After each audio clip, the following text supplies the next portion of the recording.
mobility and renewable energy. This is probably one of the first parallel sessions of the conference. I hope you have enjoyed the plenary at this point with the speech from the minister. We have only unfortunately been able to catch a few things because we have been preparing. We have four speakers here for you. We got 4 papers to present. Happy to introduce all 4 of them. So we have Martina from the German Ministry, German Research Institute. I'll allow you to present yourself when you do the presentation. You will be presenting the parking PARKPAD tool. PARKPAD tool, yes, that was an Horizon 2020 project under Civitas, I'm assuming. So that is the first. Martina will go first, a 10-minute presentation, and then 5 minutes Q&A. Then second in line is Daniel. In my top right here, and I don't know in which corner he is for you. He'll be presenting the CRE, Community Renewable Energy Democratizes Power, kind of paper on this project. So happy to see what's happening in that end. Finally, we have as third speaker, we have Luisa all the way from Colombia. So quite early at this point.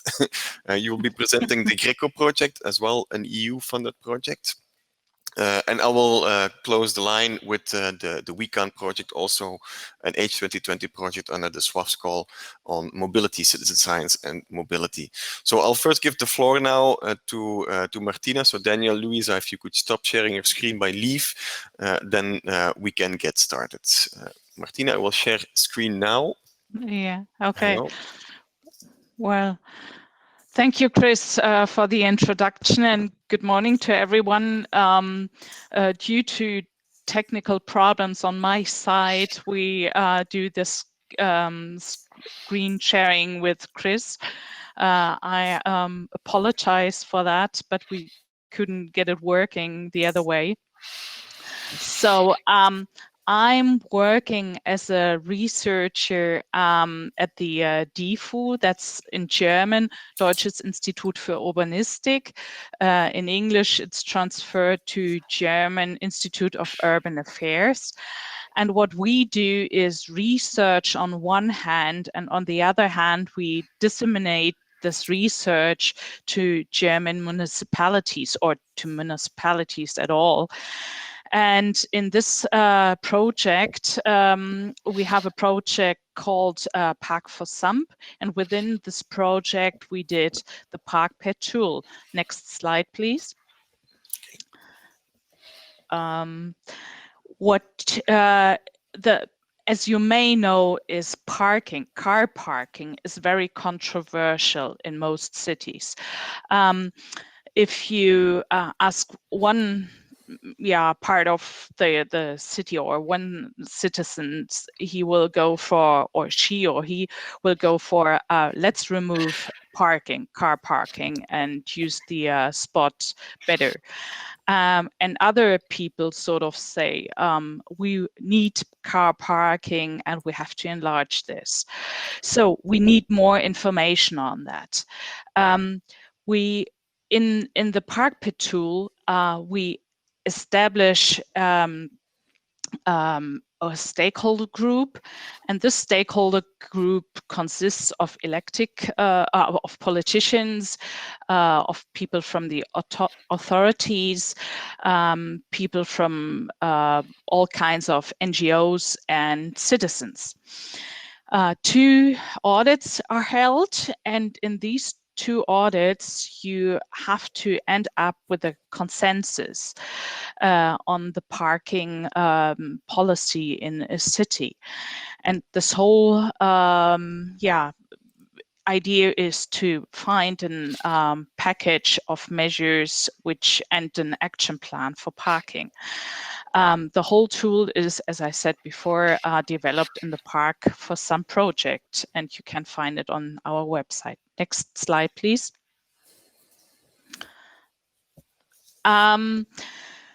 What influence mobility behavior, you have on one hand pull measures, that's measures which strengthen public transport, walking, cycling. And smart land use planning is very important for pull measures and all measures about shared mobility. On the push measures, you have parking management, access restriction, and financial measures to put burden on car drivers. Next slide, please. So what you have is in most cities that the pull measures are easily implemented and well accepted.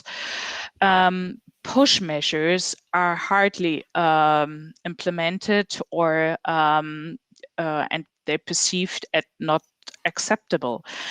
So when it comes to parking measures and access restrictions, it's very hard to communicate those measures. Next slide, please.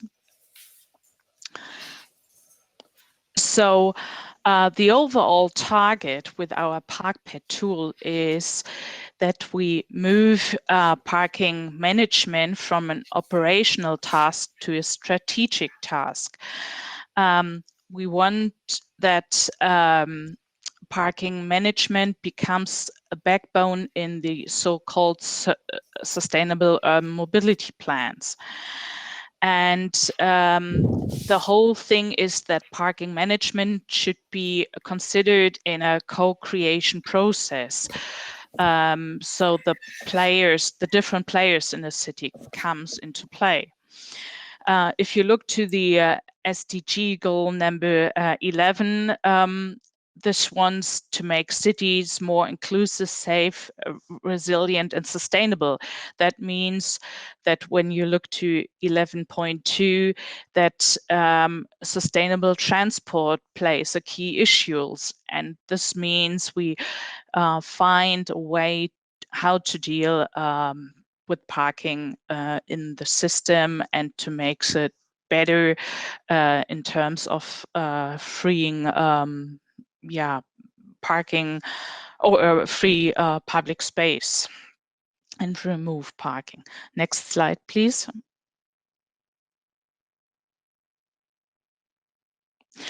The groups in the then the PARKPAD tool are, as I said before, on the one hand politics, the next is administration from various departments and stakeholders. This can be from cycling NGOs, walking NGOs, Chamber of Commerce. There are several stakeholders to think. The auditors can be from, as in my case, from a research institute, but it could be any other person or institution as well. It should be somehow neutral, a neutral person. Next slide, please. We have several concerns of the stakeholders. Usually it's sort of like that the politicians are very sort of not too optimistic to implement parking measures. On the other hand, the administration somehow doesn't want to have more workload, and some of the citizens actually want to free public space for better use than actually parking. Next slide, please.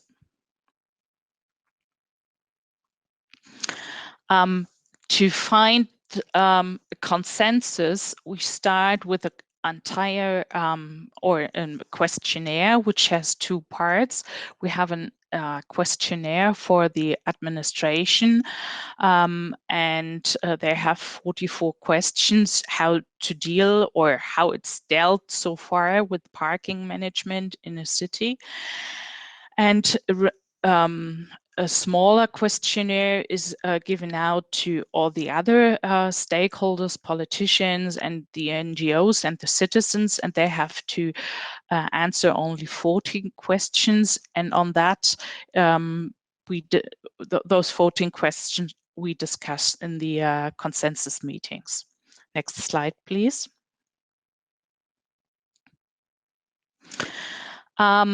You have, when you answer these questions, you have 4 levels to answer. The level 0 is that when a city has no activities at all, for instance, they have no strategy on parking, they have no strategy on bicycle parking, for instance, they have no strategy on park and ride, things like that. And integrated approach is when it's all sort of like worked out and it's implemented and it's well done. Next slide, please. The whole process is that all the you start with a questionnaire which is sent out. You receive the answers, and they will be discussed in the meetings.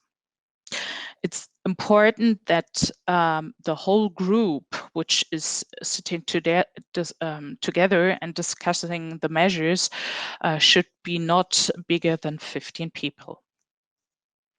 Okay, next slide, please. And just conscious for time, just a few minutes. Yep. What you could do, what's very helpful is when you have, like, apart from those meetings and the questionnaire, is when you do an on-site visit, an excursion, to look at the city you're discussing or the hotspots, talking about too much parking on one hand, parking violation, or, for instance, improvement of bicycles. So next slide, please.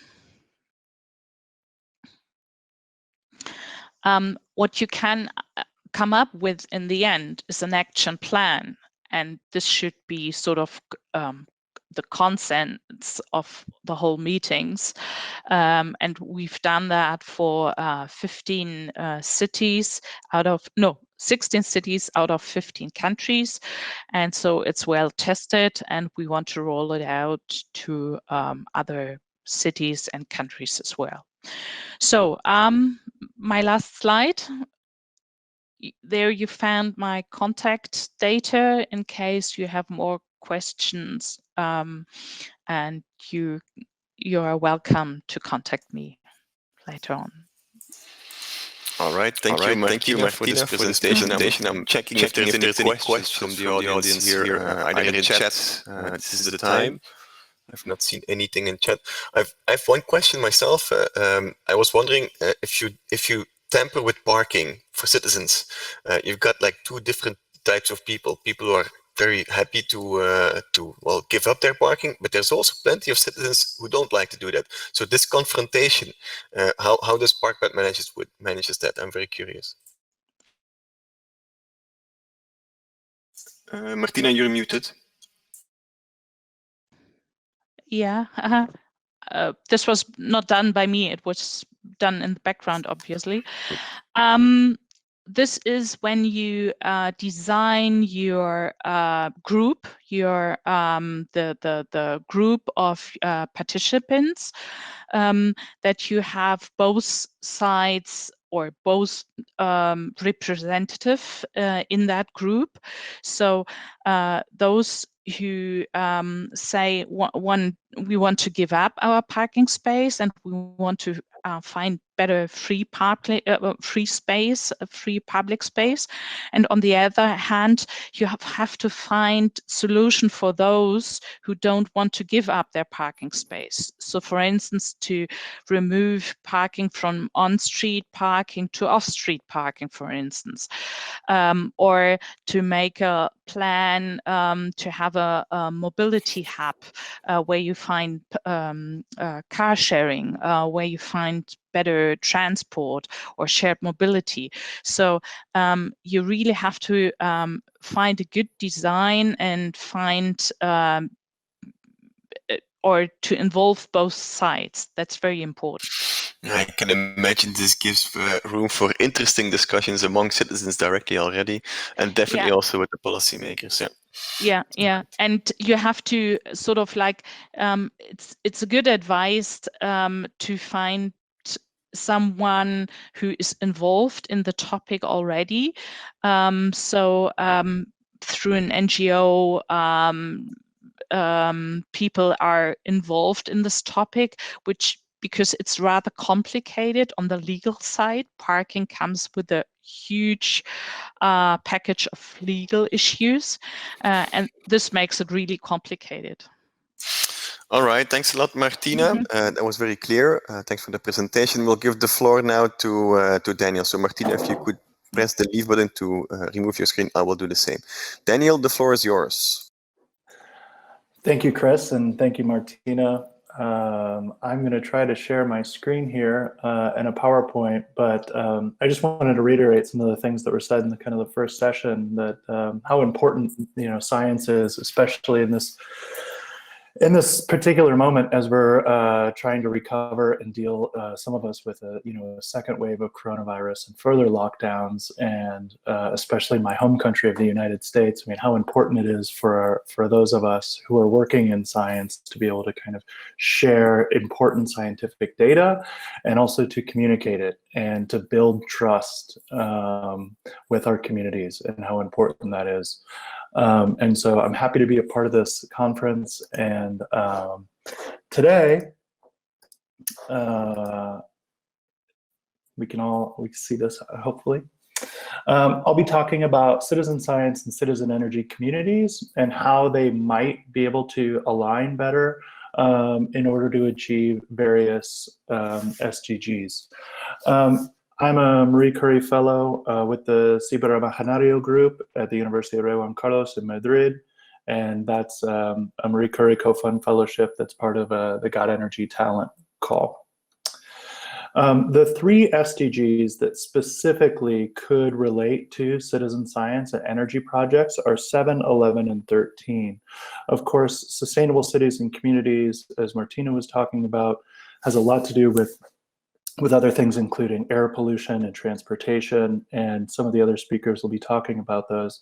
And of course, a lot of our citizen science projects relate to climate action, right? And thinking about some of the climate catastrophes and how we can avoid them and prepare for them. But in terms of affordable and clean energy, there's very few, as far as I have found, little to no collaboration between citizen science and affordable and clean energy. And I have some ideas about why that might be, but and that's kind of what I want to explore kind of in this project, is how that can kind of be more incorporated.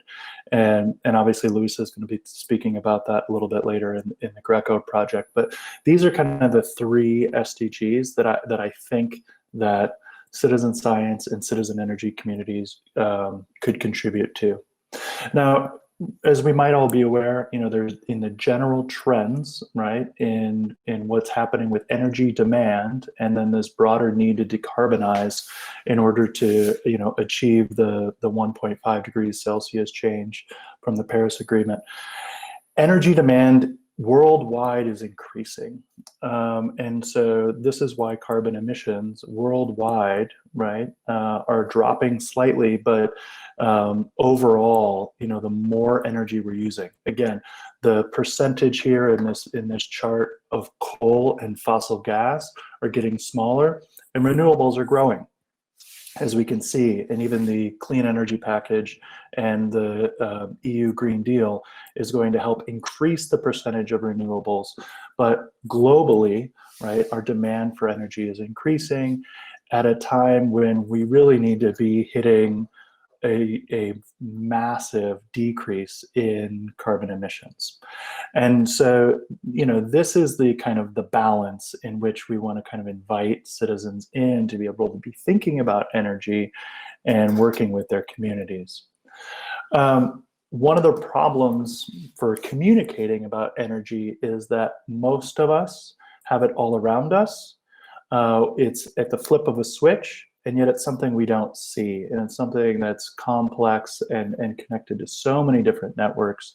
And so somebody kind of coming from the field of energy humanities, being able to communicate both the complexity and the excitement of energy and the needs for kind of creating, energy systems that align with climate justice, is really important, because many people, as long as when they hit the switch and their lights go on, They won't think very much about, what is bringing them the electricity, how it's being paid for, and where it's coming from. And so these are three kind of general ways in which citizen science data might contribute to SDGs 7, 11, and 13. How much electricity are we using? We have meters, and increasingly we have smart meters, but even explaining concepts like watts and amps and kilowatt hours in ways that people can understand, and then how supply and demand in our energy systems fluctuate, in this idea of the duck curve, and why it's so hard to balance a grid with renewables, and the price fluctuations, that the price of electricity is being traded and changing sometimes minute to minute. Another way that we can contribute to citizen science is by thinking about where electricity comes from. And this is a concept I call grid literacy, but at least in renewable energy communities, it's thinking about certificates of origin, knowing that the electricity that you're using in your home comes from a renewable source. And then finding these questions of who controls and what we individually can produce, and how we can contribute both to our communities or to a broader grid or network with the kind of energy that we can create, mostly through home solar. In 2019, the EU Clean Energy Package kind of defined energy communities and the three different ways that they're voluntary and open participation and democratic governance, that they're providing environmental, social, or economic benefits. And in research on these energy communities, many are concerned about those kind of social benefits first, and then the economic benefits come later. And they have many different ways. The EU kind of framework leaves it open, so they can look at, there's so many different ways, more than just renewable energy cooperatives, that energy communities can be created. So the way that this recent framework is set up, renewable energy communities are part of the broader concept of citizen energy communities, and this is what really caught my attention, that citizen science and citizen energy communities so far don't have any kind of direct, clear alliances. But most of the renewable energy communities and renewable energy co-ops are almost exclusively focused in Germany and Denmark, but there's about 3,500 already in the EU.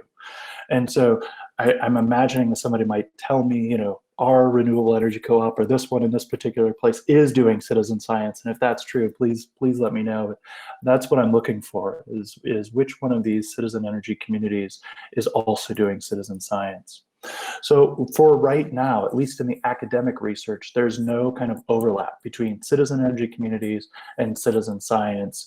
And my co-authors and I have been looking for places in Publisher Parish where we can see it explicitly, where they say citizen energy community or even energy community doing citizen science projects.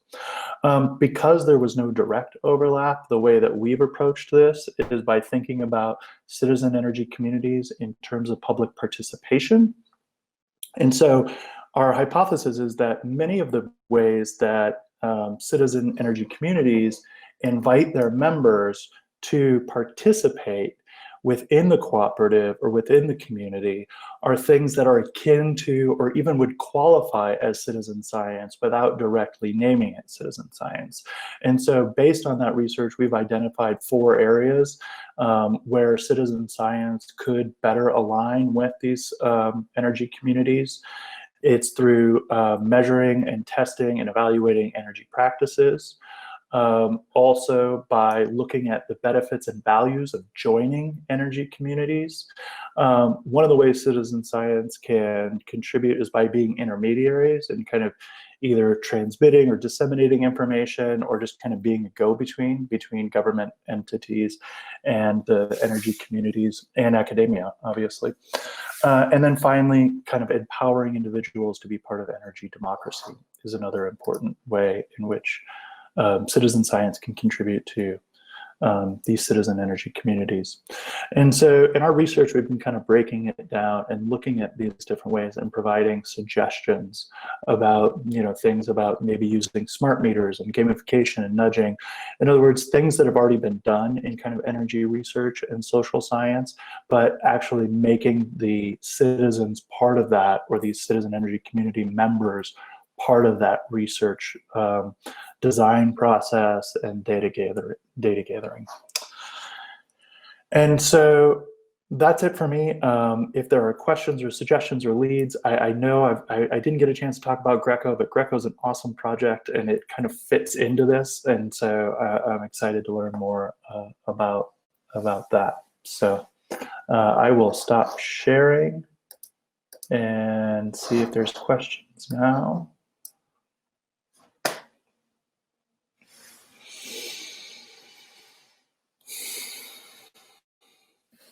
All right. Hi, Kris. Hi. Quickly disabled video. Hi, thanks, Daniel. It was a very clear presentation. It's actually quite interesting. I'm seeing if I got any questions from the chat. Not per se. I've got a few things I'm curious about, just curious. It's like you said, you've got a lot of cooperatives with citizens already, but there's not per se doing citizen science as we identify citizen science per se, Right. but it's actually being done.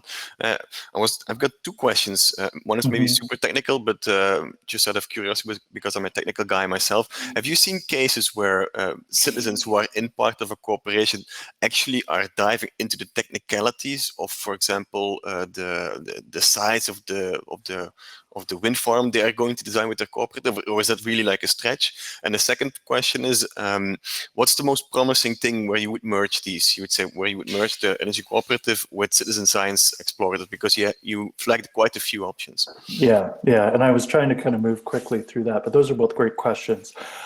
There's two things. One of all, obviously with energy, there's a huge knowledge gap, right?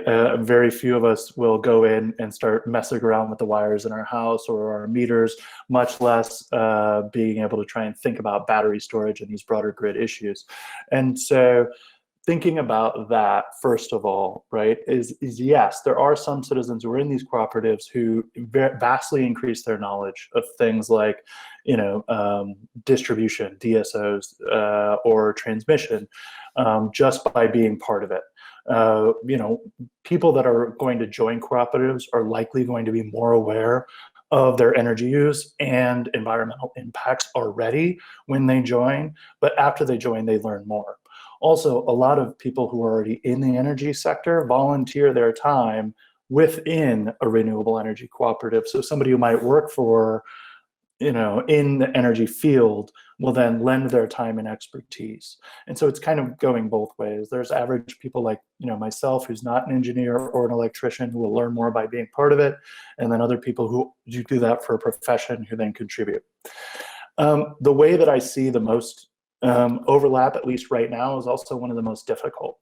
If each of us were able to dictate how much energy and know very clearly how much energy we are using every day in terms of electricity, and also how much we could generate, and then we were able to share that information in real time with other people within our cooperative or in our energy community, then we could be thinking about things like demand side management, right? And so even things like turning on your dishwasher or your clothes washer at night, because that's when less energy is going to be needed, or when there's enough solar coming out, that's when you use kind of these heavy load appliances. But that data, since most of it is owned by the utilities, you can't even share it, even if it's your own data, right? I mean, there's a lot of legal loopholes here. And again, GRECO is I know, kind of facing some of those. But if you and I, Kris, could know like how much energy you're using, how much energy I'm using, how much excess energy I have, and be able to kind of trade and share that in a real-time network without getting the utilities involved, I think that would be a really powerful tool. I agree. I think you should check out. There's a Belgian corporation. It's called Energie ID, and that's like an online platform where people can just share their their power consumption. You have to do it manually, of course. And there's even a more techy side of it, and that's called Fluxo. It's really with the technology you have to put on the power meters, and that provides you real-time energy consumption. I've got one of those at home. It's really cool. Oh, wow. Yeah. I can relay with you later. Maybe it's also interesting for GRECO. I have one question from Luisa in the chat. I will share it with you. The operational definition of citizen science that you would use in this context. I think it's a challenging one. Yeah, you have 1 minute to answer. Well, there's so many different kind of definitions of citizen science. I guess I would, just add that, especially in this context, it's trying to look at individuals as more than just energy consumers or energy customers. And even though, the label prosumer doesn't really make sense, as much sense to me, but energy citizens, right? Like, how do we advocate for and educate and cultivate energy citizens rather than just trying to kind of convince energy customers of kind of the efficiency of the data that we're collecting. And so that's kind of the thing I would add in terms of the definition. All right, that's very clear. Thanks a lot. I just shared in the chat 2 links with these initiatives I've mentioned. I think you made a nice bridge now to the next speaker, Luisa, because she will be presenting the GRECO project, as far as I understand, also on renewable energy. So thanks again, Daniel. And Luisa, the floor is yours. Okay, thank you very much, Kris. Thank you I appreciate. I thank the organization for organizing this, and I really thank the organization for organizing this session the way it was structured, because I really think it was just perfect that I'm coming after Kris, after Daniel. I'm sorry. So I will actually skip some parts of my presentation because you already introduced them, which was very great, and I hope we can continue the discussion afterwards. So I will share my screen now. Hope it will work. Okay. So here it goes. I hope it works. Yeah. I am Luisa Barbosa. I work for the University Pompeu Fabra. Specifically for a group that is called Science, Communication and Society Studies Center. So I am responsible for citizen engagement, citizen participation in science and innovation. I will present today our citizen science initiative from the project GRECO, which is Generation Solar that you have here on the screen. So Generation Solar is the result of a collaborative and participatory process that we call, if we may, we call citizen science for citizen science, using a very broad definition of citizen science, what it is, in which the participation of different actors started already in the definition of the project. So as we, of course, as GRECO tackles solar energy research for solar photovoltaic energy, which is a type of solar energy, and it promotes their use and penetration. Of course, it tackles the SDG of affordable and clean energy. But as Daniel perfectly introduced, it goes beyond that because energy relates to many other SDGs. But I will actually go beyond Daniel, because I think that, or in GRECO, we think that energy actually relates to also reduce inequality, because access to electricity reduces poverty and increases access to education. Of course, it relates to sustainable cities and communities, but also to responsible consumption and production, climate action, and then as I will present here today for GRECO, it also relates with partnerships for the goals. I think this is important because when talking about energy, renewable energies, and concretely about solar energy, which is a fully democratic type of energy, it's very important to make these partnerships and to engage with citizens early enough. So what we have seen actually is what Daniel also pointed out, is that there is very little engagement in solar energy research. And when there is engagement, citizens are considered as users, as end users. So actually, when we look at some of the most common citizen science platforms and we look for energy, very little things show up. And actually, the things that we have found are related to education or gamification, but not really connected to a scientific project research and not connected to the definition of policies. So in this context, GRECO appears. GRECO is a project that goes far beyond citizen science because it is a pilot for putting open science into action.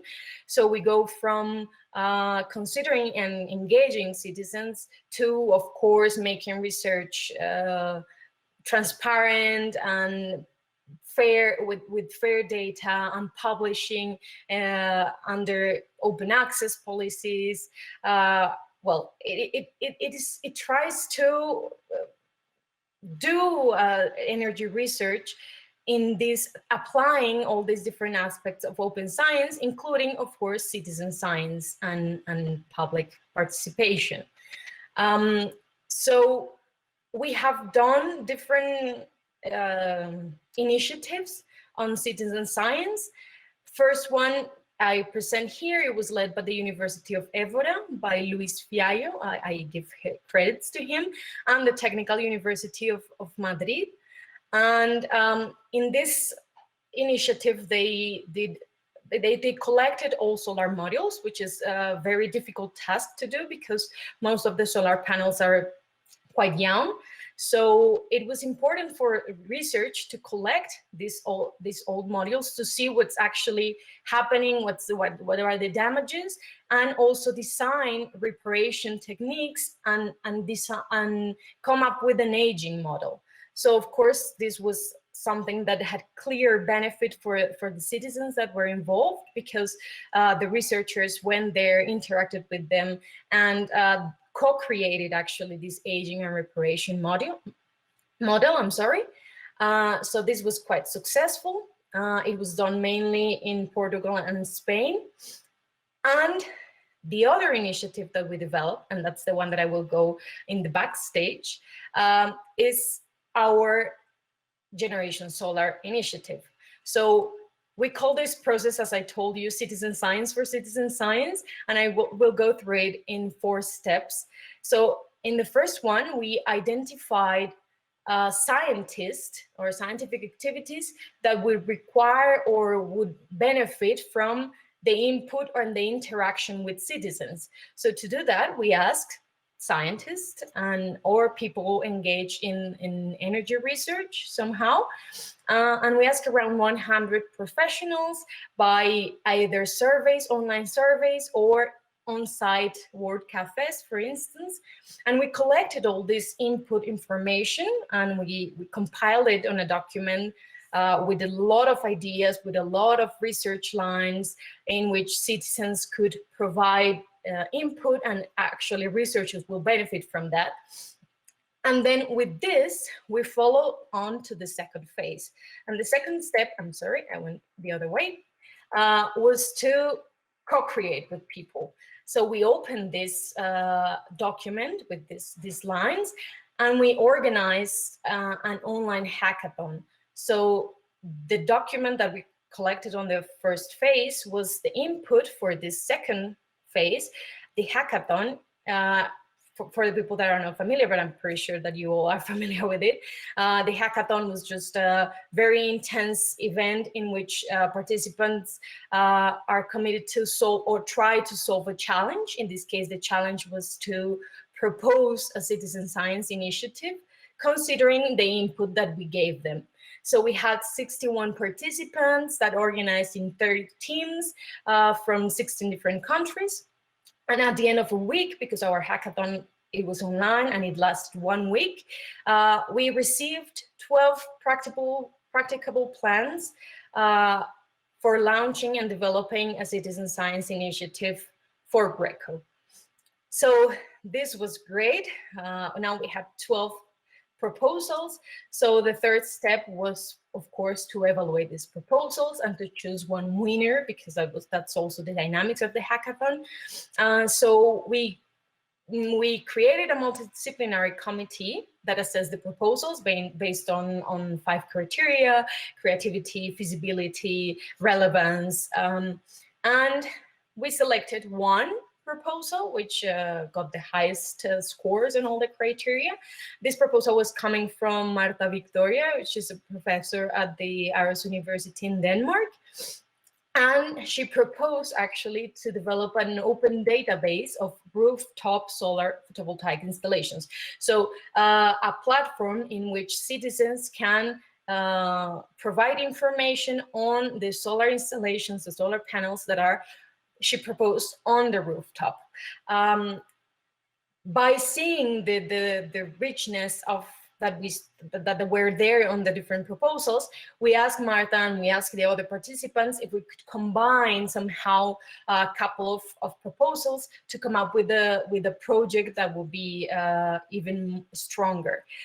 So we did that, and actually Marta was very keen to participate in the entire process, giving her scientific advice and also accompanying the whole development of the initiative, of the platform. And then, of course, using this platform, because actually it happened to be that Marta is a researcher on solar energy. So it was actually coming from a need that she had, but that was already identified by other researchers as we collected in phase 1.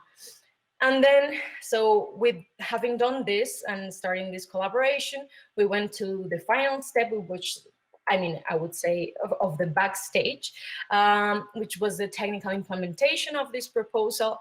And we worked with a tech company in Barcelona, which is called Basetis, and we came up to develop a web app that actually serves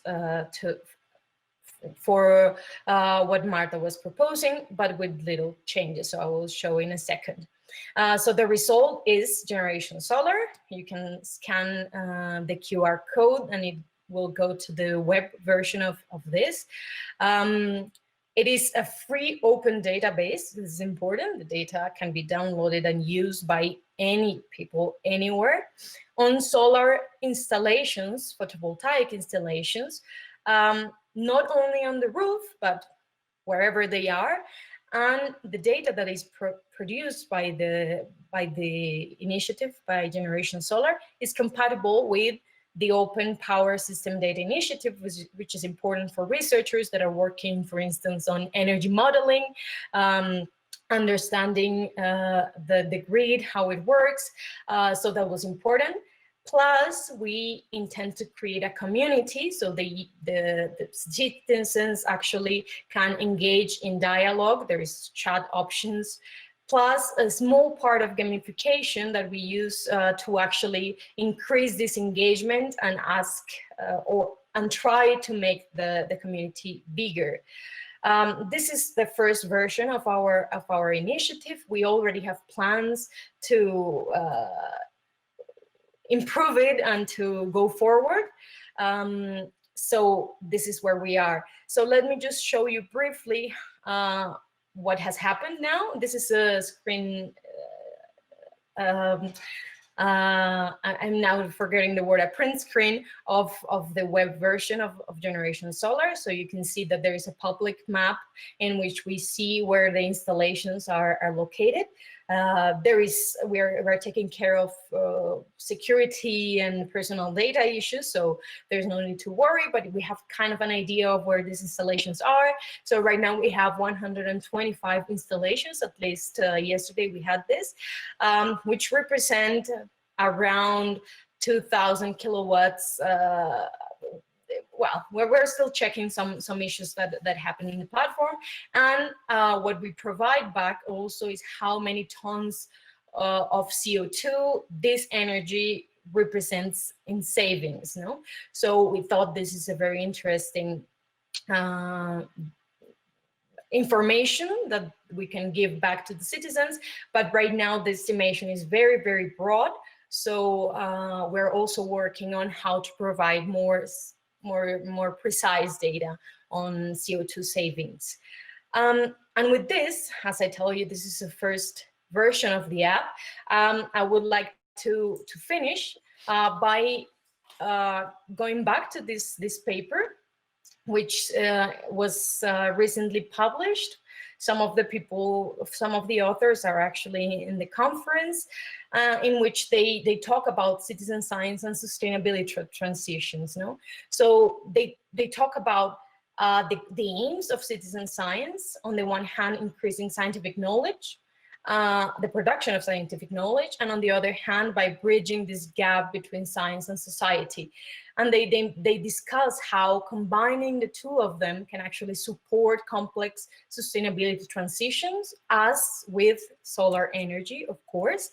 And they talk also of how this can be done by following, for instance, mobilizing resources, by defining the agenda, by co-creating technological solutions, so that we think this is what we're trying to do with GRECO. And the paper is just a nice representation, or a nice theoretical approach to our praxis, so that we hope that together with these two kinds of knowledge, we will create a paradigm for sustainability transitions. Okay, and with this, I was a bit longer. I'm sorry. That's fine. I'm the last in line, so that's no worry. I can go a bit faster as well. I know we're a bit over time, but I still have one question for you. I have a solar installation on my roof.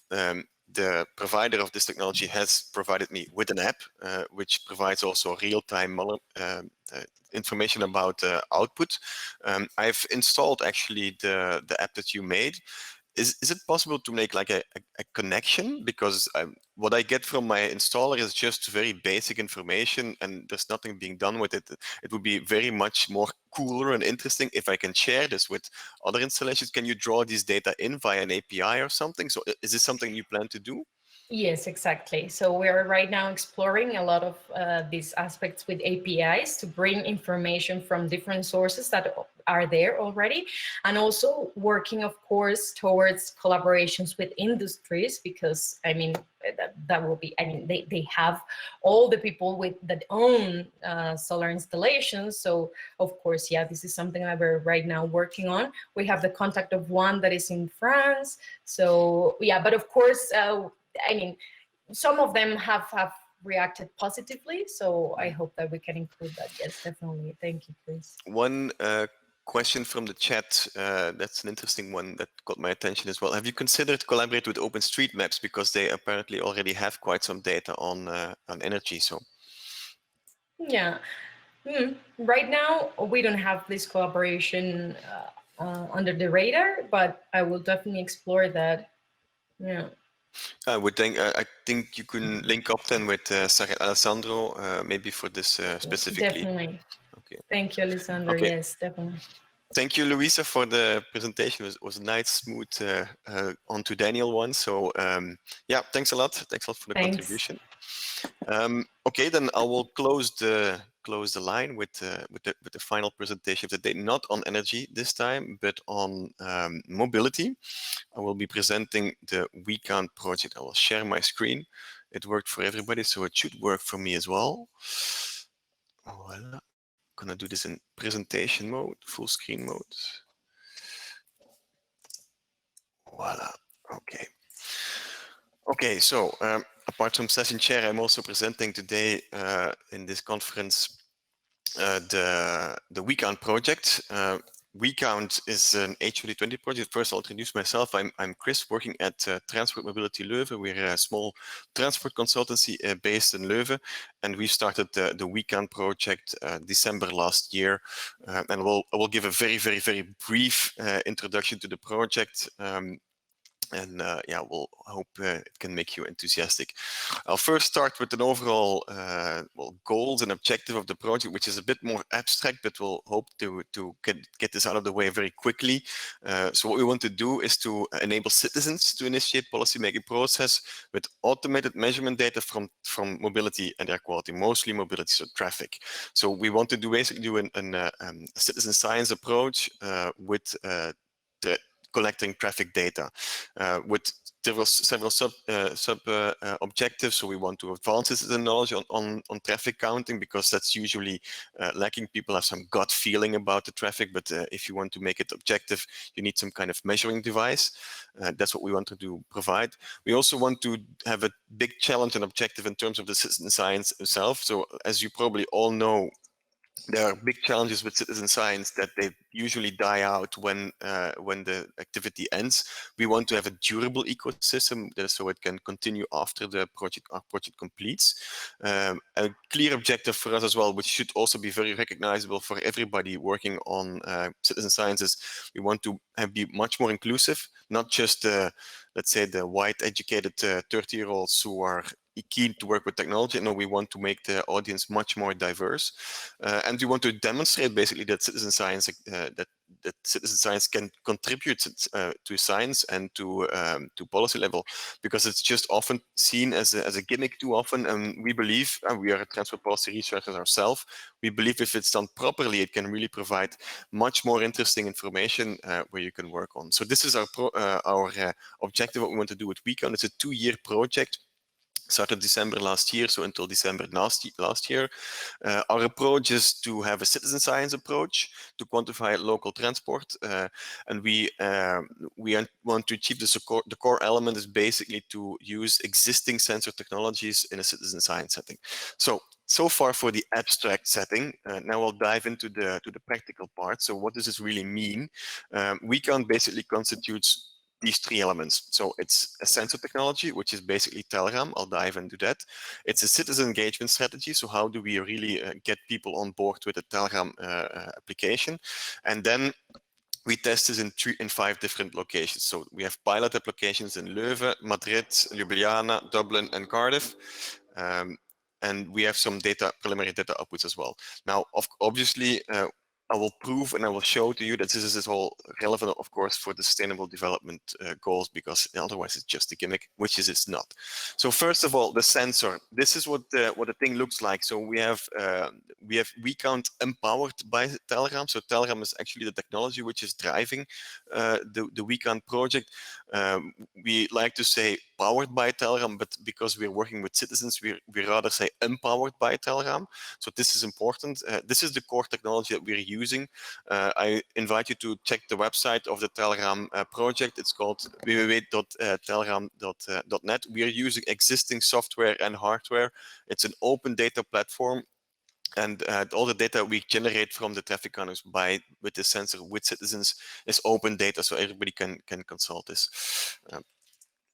This is what it looks like. I just share some screenshots just to get an idea.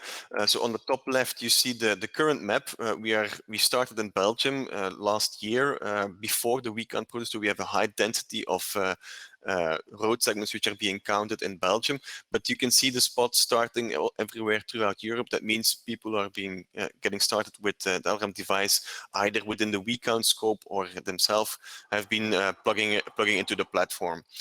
On the right hand side, you can see a zoom in for Flanders.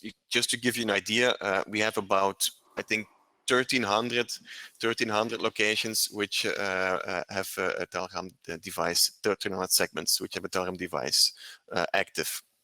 There's on the bottom left, you see the code, all open source, so it's also Creative Commons C 4.0. Happy for other people to work with. It's all on GitHub, so people can collaborate. These are the components. It's a Raspberry Pi base, so a mini computer, and it uses video processing. This is the camera module.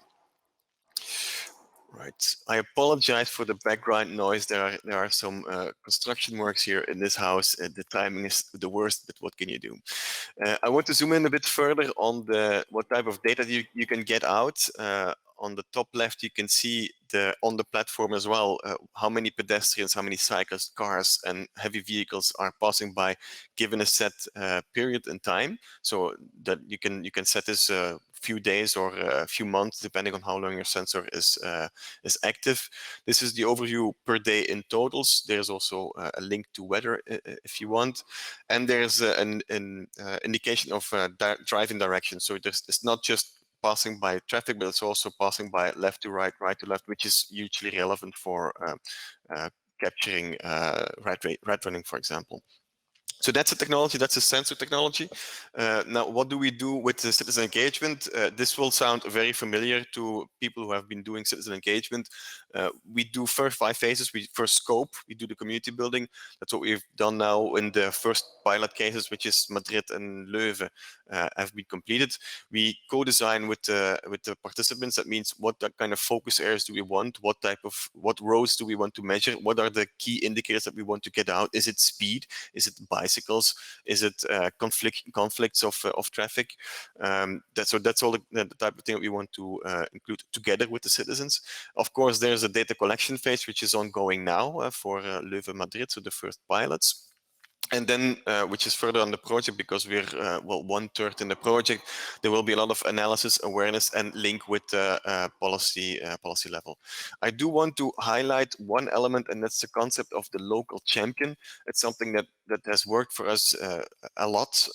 So what's the local champion for us? This is a volunteer participant who is doing more than just having the sensor on his window. He's also helping local other participants, helping them with the setup, helping with interpretation, and these people are really true assets. They're gold. So usually these are somewhat more technical people who are also very keen on the project, and they basically take away workload from you, and they engage a lot of people much more than you can possibly help. They build trusts because if you're putting a camera system on your window to collect traffic, well, you can imagine that not everybody's very keen on that. But if you can convince a few of these local champions, they will do the groundwork for you. Very important. Then I want to also mention here that this triangle is very important. So we've got the participants who are providing data. You've got us as a project team providing scientific analysis, providing support, but also the policymakers are very important. Traffic measurements are very important for policy decisions, and we want to keep this triangle very, very, very strong. Of course, we all have a lockdown also for our project. So what we initially had in mind was a lot of face-to-face workshops, like you can see on the pictures here. Obviously, that's not possible. We have been adapting, like most of us, I guess, and we are moving to a process which is more online, a bit of a hybrid process, I would say. So we have a pickup moment where we distribute the sensors face to face, because you'll have to share these instruments. There's technology involved, but we do the training, most of it online, and surprisingly, it has worked actually quite well.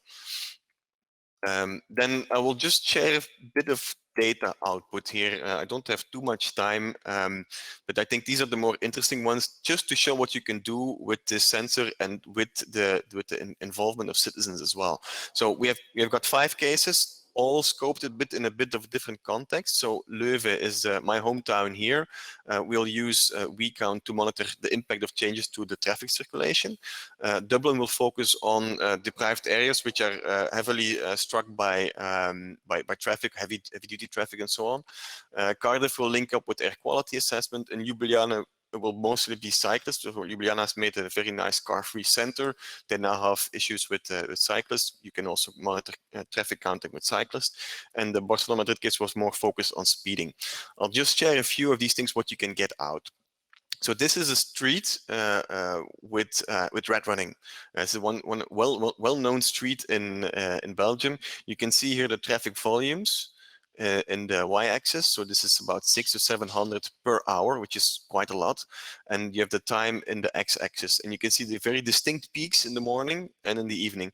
And what's more important, you can see the driving direction is the opposite. So in the morning, it's one way, a lot of traffic. In the evening, it's a lot of traffic the other way. So this is the type of data that that provides evidence, objective evidence to citizens to prove, okay, my street is victim of some red running and it's not suitable for this type of traffic. You've got about the same here on the right, which is a one-way street. Obviously, if you have a one-way street, there's only a morning peak here. Roadworks, that's also an interesting one. You can obviously see that if you have roadworks of deviations, that you will have changes in the mobility patterns, not just for the cars on the left side, but here also for cyclists. So in Leuven, we had one road which was blocked for cyclists, and cyclists had to do a detour. We had a Telram device which was active on that road segment, and we could monitor the actual impact on the cyclist behavior. Special events, we have detected the marathon in Graz. So we had one device which was active in Graz. We saw a huge spike in pedestrians on one day, which we could not explain. Turns out there was the yearly marathon in Graz that day, so that was funny. And here on the right hand, there was a cycling competition only last week, also next to a segment where we had a Telegram active. These things we can capture as well. Just to take it one step further in terms of policy impact, this is actually an analysis made by one of the participants in our WeCount project. He has assessed the share of cars who are speeding beyond the 30 kilometers per hour before this area, and on the left, and after the installation of one of those dynamic traffic signs. And this really just happened because one of the participants, one of the citizens, was very activist and has pushed for this intervention. So you can see this is complete citizen science. This person has done the installation of the Telegram, has done the policy interaction, and you can see the effect with the citizen science. We've also made a cover tracker. I will not dwell on this, but just to monitor the traffic impacts of COVID. Then finally, because I know I'm short of time, I will go very fast. The link with the Sustainable Development Goals, obviously, we can see links with the SDG 3, good health and well-being. Traffic is very important, not just for air quality, but also for road safety. So good traffic management requires this type of data, so we can clearly contribute to this SDG.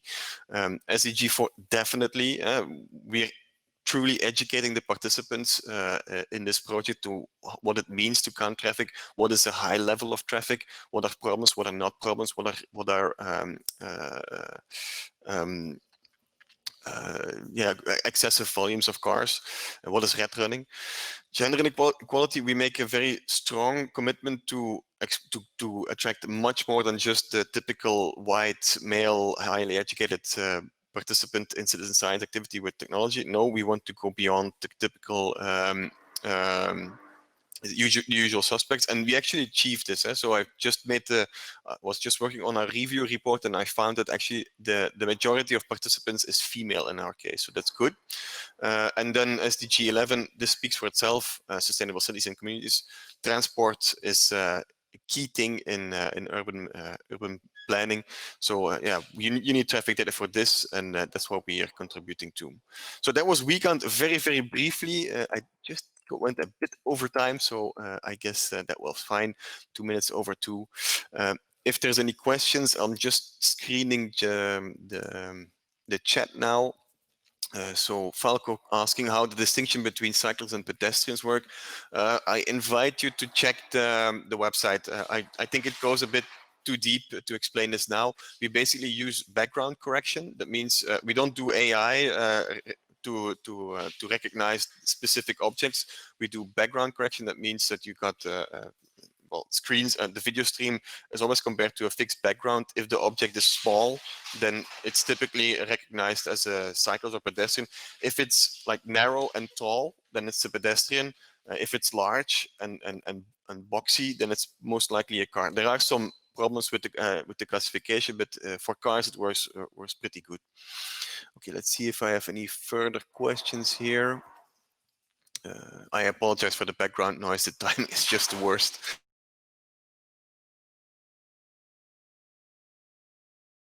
The second question on the longer distance No, we've not done this because typically these networks in WeCount are concentrated geographically. So we have a focus on Leuven, on Madrid, and they're really focused geographically in the center. So on longer distances, I think other types of data are more appropriate. For example, floating car data, so GPS data and so on. Are the local champions playing an important role in community building? How do you have identified? Good question. Very good question, Luisa. In the community building, definitely. The way we usually attract participants is like a bit of broad communication, but they're picked up by a few activist people who are very much engaged about their mobility issues in their location or who are very techy. And these people, they are like the seeds to recruit much more people within this community. And that works very, very well. So in terms of community building, they're very, very good. In terms of co-designing the case, it depends. I think we're a bit early in our project to see, but I can envisage very easily that there would be, for example, technical people who work with data who work with the mechanics of sensors, that they can come up with improvements to the sensors, or that they can come up with some kind of analysis. That's something that we have to explore still in the project, but it's definitely something that we see open. For now, it's really on getting the community. And then I see a question from Alessandro. Yes, we can do a network in Italy. So important to say, and I think we have to close the session then, but I want to answer this one for sure.